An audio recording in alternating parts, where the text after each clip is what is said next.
So hi Aditya, welcome back to Ninjacart. Thank you. eBay also kind of started triggering me thoughts about wanting to start up. I was seeing a whole lot of smart people around me who are quitting, doing things on their own, and I said, hey, why shouldn't I do this? And that led me to start up for the first time in my career.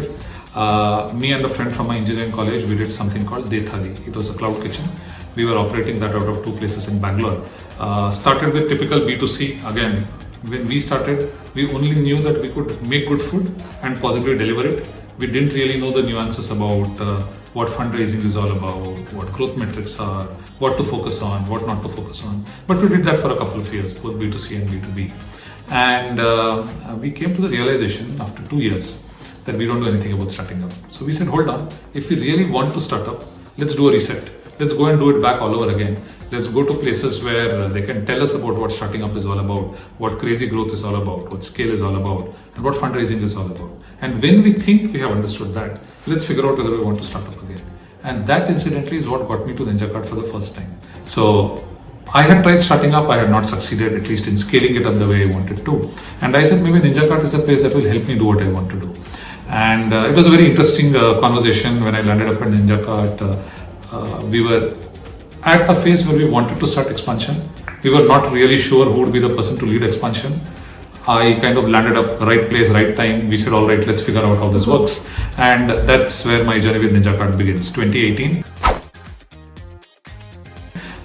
We started by laying out a roadmap of how could we take the Ninjacart business model to multiple metro towns. So how do we do the tier 1? Hyderabad, Mumbai, Pune, Ahmedabad, Delhi. Ninjacart actually showed me startups in a different light, a different world. And I thought, hey, why not do it all over again, right? And I was lucky to get 3 other co-founders who were colleagues at Ninjacart.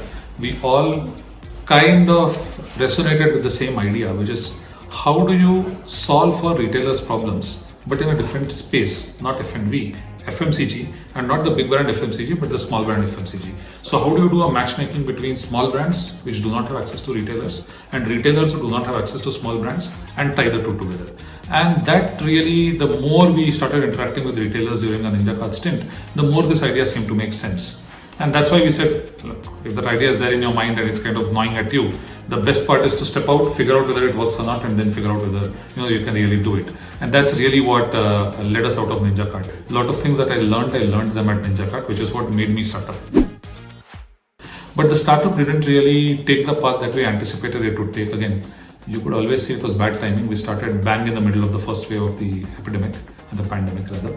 And every time we would try to rise, we would get hit by the new wave. And therefore, all our fundraising calculations or our growth calculations kind of got thrown out of the window. So after 2 years of doing it and after a lot of soul searching, we said, hey, look, you can continue to do what you're doing and continue to struggle, or you can choose to again do a reset and figure out if there are better ways of solving the Kirana tech problem. And very interestingly, as the journey of my startup was coming to an end, I realized that Ninjacart was once again very actively in the Kirana tech space, trying to solve the grocery FMCG problem, albeit differently.